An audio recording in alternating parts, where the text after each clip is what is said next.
Doctor Yunus সাহেবকে বলবো, doctor Yunus সাহেব কয়েকদিনের লেগে মাত্র ক্ষমতায় বসেছেন, এই মুহূর্তে যদি একটা কাজ করে যেতে পারেন আপনাকে চিরজীবন এই জাতি মনে রাখবে ইনশাআল্লাহ। সেই কাজটা হইল বিগত 50 বছরেও এই বিশেষ করে কত এমপি মন্ত্রী কত প্রধানমন্ত্রী আসলো, কেউ কাদিয়ানীদেরকে কাফের বলে ঘোষণা দেয় নাই। আপনি শুধু সংসদ থেকে আইনটা পাস করেন ডক্টর ইউনূস সাহেব, যে কাদিয়ানীদেরকে কাফের ঘোষণা দেন, এই বাংলাদেশের মানুষ শত শত বছর আপনার জন্য দোয়া করবে। জোরে কোন ঠিক না বেঠিক? ডক্টর ইউনূস সাহেব একটা বুদ্ধি দিলাম, এটা কিন্তু খারাপ বুদ্ধি দিই নাই, খারাপ বুদ্ধি দিছি। এই কাজটা যদি ইউনূস সাহেব করতে রে, মুরব্বী বিষয় ঠিক আছে, কিন্তু ইসলাম তো রাঙ্গুচ্ছে বিষয় জানে না। হ্যাঁ, জানলে তো আগে তো সুদ খাইতো, আল্লাহ জানে ছাড়ছে কিনা। যাই হোক, তো এখন ডক্টর ইউনূস সাহেব এমনি এখন যে কাজ করতেছে চাই ভালো করুক, কিন্তু যত কাজই করতেছে ইসলাম তো আমাদের চেয়ে বেশি জানে না, নাকি জানে? জানে জানে না। এই প্রধানমন্ত্রী আঙ্গর যে সম্মান, এটা প্রধানমন্ত্রী কামবাচ্ছে না। যেরকম ঠিক না বেঠিক? আমাদেরকে মানুষ শেখ হাসিনার সময় সম্মান করে, এখনো করে, সব সময় করবো। আর এমপি মন্ত্রীদের সম্মান, পুলিশ যখন সালামটা দেয় আসসালাম আলাইকুম, এক হাত উফোড়ায় আর হাতের লেগে ফা ওড়ায়।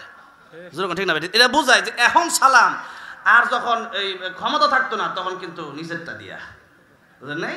এই জন্য এমপি মন্ত্রী যেটা আসিল এটা জেলখানা না, ডিম মারে কেউ, লাত্তি মারে কেউ, ফসা মানে থাপ্পড় মারে কেউ, পুলিশের ধাক্কা মারে। হ্যাঁ, কি একটা অবস্থা! তাহলে এই এমপি মন্ত্রী কোনো দাম আছে? জোরে কোন। এর চেয়ে বলো আলেম হয়েছি, কোরআনের যে সম্মান, ওটা কি এমপি মন্ত্রী আমাদের সম্মান হতে পারবে?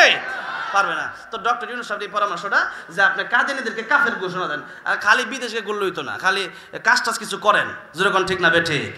তো এই যে একটা কাদিয়ানী, এরা কাফের, এরা বলে আমরা মুমিন মুসলমান, আর আমাদের বাংলাদেশের অসংখ্য মানুষ এই যে টাঙ্গাইল থেকে শুরু করে যখন পশ্চিমবঙ্গ পঞ্চগড় ঠাকুরগাঁও দিয়ে গেলে দেখা যায় 5 লাখ 6 লাখ টাকা দেয়, আর গোলাম মোহাম্মদ কাদিয়ানী। আরে গোলাম মোহাম্মদ কাদিয়ানী তো নবী তো ফরের কথা, যে বেটা বেট্রিক পরীক্ষা 3 বার ফেল মারছে। আল্লাহর নবী যারা হয় এরা পৃথিবীর কারো কাছে পড়ালেখা করে না, আল্লাহর নবীদের উস্তাদ স্বয়ং আল্লাহ। যখন আল্লাহ নবীর উস্তাদ কে? জোরে কোন কে?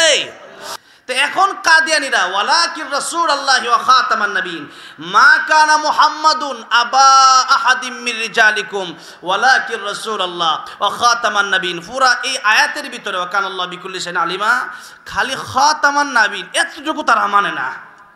ঈমান আছে? জোরে কোন ঈমান আছে?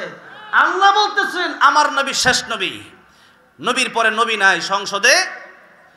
হ্যাঁ, এই তো বসে আছেন, জানেন নাকি নবীর পরে নবী নাই?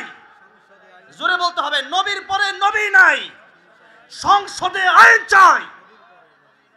বুঝলাম না, এত ঠান্ডা মানে কি? ইমানের ঝুঁকি নাই নাকি মাহফিলে? ইমানের আর তো আসতে কর না, আবার মা বোনেরা শুনে লাগব তো, ঠিক না? সংসদে আইন চাই, কাদিয়ানীদেরকে কাফের ঘোষণা দেওয়ার হতে পারে না। তার শিক্ষক যে স্কুলের টিচার ছিল, তাহলে সে নবী হইল কেমনে? যেরকম ঠিক না বেঠি? এরপরে বাথরুমে মারা গেছে, যে ব্যক্তি বাথরুমে মারা যায়, আর আমার নবীর কাছে মালাকুল মাউত আজরাইল দরজার বাইরে যেখানে কয় আসসালাতু আসসালামু আলাইকা ইয়া রাসূলুল্লাহ, নবীকে ফাতেমা দেখো তো দরজার বাইরে কেডা সালাম দেয়? ফাতেমা আসমানের উপরে যার মাথা, জমিনে যার পা, আল্লাহু আকবার। সেদিন আজরাইল ফাতেমার সামনে প্রকাশিত হয়েছিলেন। ফাতেমাকে রাসূল আব্বা, এ তো বাইরে দেখার, এ তো কোনো কেমন, এই লোক তো কোনোদিন দেখি নাই। নবী কয় হাদা মালাকুল মাউত, এটাই মালাকুল মাউত। ভাইয়ার আমার, বাবাজিরা আমার, এরপরে নবী যে আসলেন, লম্বা চড়া ঘটনা, আজকে ওই ঘটনা কোনো, আজকে আবার একটা মাদ্রাসার বিষয়ে ওয়াজ করবো, কোরআন শিক্ষার বিষয়ে ওয়াজ করবো, তাই ওই দিকে যাবো না। আর আল্লাহ নবীর কাছে তিনবার অনুমতি নিলেন। জোরে কোন কয়বার? তিনবার মালাকুল মাউত নবীর কাছ থেকে অনুমতি নাই মৃত্যুর আগে। নবীজির সাথে জিবরাইল আমিন আসছে, কত ঘটনা ঘটছে, আল্লাহর সাথে অনেক কথা হয়েছে, এরপরে উম্মতের ব্যাপারে ফয়সালা হয়েছে, এরপরে নবীজি এই দুনিয়া থেকে বিদায় নিছেন। আর হ্যাঁ, বাথরুমটা করে বাইরে যাওয়ার সুযোগ পায় না। বোঝেন নাই? এই লোক বলে আবার নবী, আবার তার পক্ষে আবার এই দেশের লোকও আছে, আবার এই দেশে তার পক্ষে কাদিয়ানীকে নবী বানায়া এরপরে মুসলমানদের ঈমান ধ্বংস করতেছে। তাহলে যেই কথা বলতেছিলাম, আমাদের ঈমান কেড়ে নেওয়ার জন্য এই দালাল, এই কাদিয়ানী, হিজবুত, শয়তান, এরপরে আহলে হাদিস, এরপরে বিভিন্ন ফিতনার লোক আছে না নাই? জোরে বলেন। কিন্তু আমাদের জীবন আমরা দিতে পারি, ঈমান দিতে পারি না। ভাইরা আমার, বাবাজিরা আমার, এত বড় একটা নিয়ামতের ঈমানের কথা বলতে গিয়ে অনেক সময় কাটাই দিলাম। ঈমানের মতো একটা দৌলত আল্লাহ আমাদেরকে দান করেছেন, সেই জন্য হৃদয়ের গভীর থেকে ঈমানের মতো দৌলত পেয়ে জোরে সোরে মুহাব্বতের সাথে আল্লাহ রাব্বুল আলামিনের প্রেমে মাতোয়ারা হয়ে জোরে বলেন আলহামদুলিল্লাহ। এবার আসেন সামনে আলোচনার দিকে যাই। মোটামুটি একটু কষ্ট যেতেছে মনে হয় নাকি? আচ্ছা ঠিক আছে, একটু 1-2 ঘন্টা কি দেওয়া যাইব? আচ্ছা, এবার আসুন আপনাদের সামনে সূরা রহমান। আল্লাহ নবী বলেন যে কোরআন শরীফে সব জিনিস একটা সৌন্দর্য আছে। কোরআন শরীফে যত সূরা আছে সবচেয়ে সুন্দর সূরা হলো সূরাতুর রহমান। যেরকম সুবহানাল্লাহ। এই সূরাতেই, এই সূরার প্রথম কয়েকখানা আয়াতে কারিমা আপনাদের সামনে আমি তেলাওয়াত করেছি। যেই সূরাটা আল্লাহ রাব্বুল আলামিন নিজে তার বান্দাদেরকে জান্নাতের ভিতরে তেলাওয়াত করে শোনাবেন। জোরে কোন সুবহানাল্লাহ। আল্লাহ তেলাওয়াত করে শোনাবেন, তো সুবহানাল্লাহ কইতেন না। আর আল্লাহ রাব্বুল আলামিন কিয়ামত জান্নাতে যাওয়ার পরে জান্নাতি মানুষদেরকে সালাম দিবেন।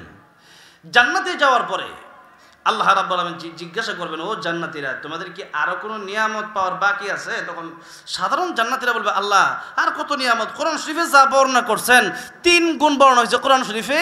কোরআন শরীফের বর্ণনা অনুযায়ী কোরআন শরীফের 3 গুণ বর্ণনা হয়েছে, আর আমরা জান্নাতের ভিতরে এসে 97 গুণ বেশি পেয়েছি। যেরকম সুবহানাল্লাহ। কিন্তু সেই দিন ওলামায়ে কেরাম যারা থাকবে, আল্লাহর ওলি যারা থাকবে, তারা কিন্তু চুপ করে থাকবে। আল্লাহ যেন মনে হয় কিচ্ছু পাইছে না। কারণটা কি? কারণটা দেখেন, আব্দুল কাদের জিলানী রাহমাতুল্লাহ তিনি একটা শের বলতেন, বলবো। তিনি বলতেন, জান্নাত দোজখ সে ইয়া রব क्या करो, জান্নাত দোজখ সে ইয়া রব क्या करो, आरज़ू है मैं तुझसे देखा करो। আল্লাহ রাব্বুল আলামিন জান্নাত জাহান্নাম দিয়ে আমি কি করব? আল্লাহ রাব্বুল আলামিন আমার জীবনের সবচেয়ে বড় ইচ্ছা হচ্ছে তোমার সাথে আমি দেখা করব, তোমার আমি দেখতে চাই। জাহান্নামে যদিও তুমি আমার দিয়া দাও, জান্নাত যদি আমি নাও পাই, জাহান্নামে থেকেও যদি তুমি আল্লাহকে আমি আব্দুল কাদের একটা নজর দেখতে পারি, আমি আব্দুল কাদের জিলানীর অন্তরে আর কোনো দুঃখ থাকবে না। এই হলো জান্নাতে যাওয়ার পরে। কারণ সাধারণ মানুষ যারা, এরা তো অনেকেই জান্নাতে যাওয়ার আশায় জাহান্নাম থেকে বাঁচার ভয়ে ইবাদত করে, কিন্তু আল্লাহর ওলি যারা, হক্কানি ওলামায়ে কেরাম যারা, তারা কিন্তু জান্নাতে যাওয়ার লাগি ইবাদত করে না। তারা শুধু জান্নাতে যাওয়ার জন্য ইবাদত করে না, জান্নাতের চাইতে বেশি তাদের আশা আকাঙ্ক্ষা হচ্ছে, ইচ্ছা হচ্ছে যে আল্লাহ রাব্বুল আলামিনের দিদার, আল্লাহর সাক্ষাৎ, আল্লাহর প্রেমে আল্লাহ পাওয়ার জন্য তারা বেশি ইবাদত করে। সুবহানাল্লাহ। আল্লাহ পাওয়ার আশায়।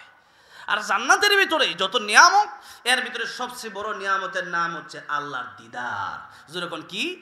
আল্লাহ দিদার। সূরা কাহফের শেষ আয়াতে আল্লাহ বলেছেন, ফামান কানা ইয়ারজু লিকা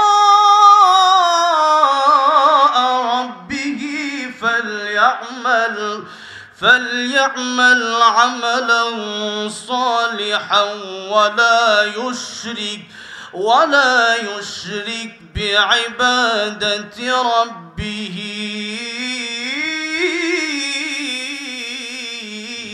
أحدا। আল্লাহ বলতেছেন, শিরিক মুক্ত নেকামল যদি কেউ করতে পারে, শিরিক মুক্ত, কি মুক্ত? শিরিক মুক্ত নেকামল যদি কেউ করে, তাহলে সেই বান্দার সাথে আমি জান্নাতে দেখা দিয়ে দিব। সুবহানাল্লাহ। শিরিক মুক্ত নেকামল।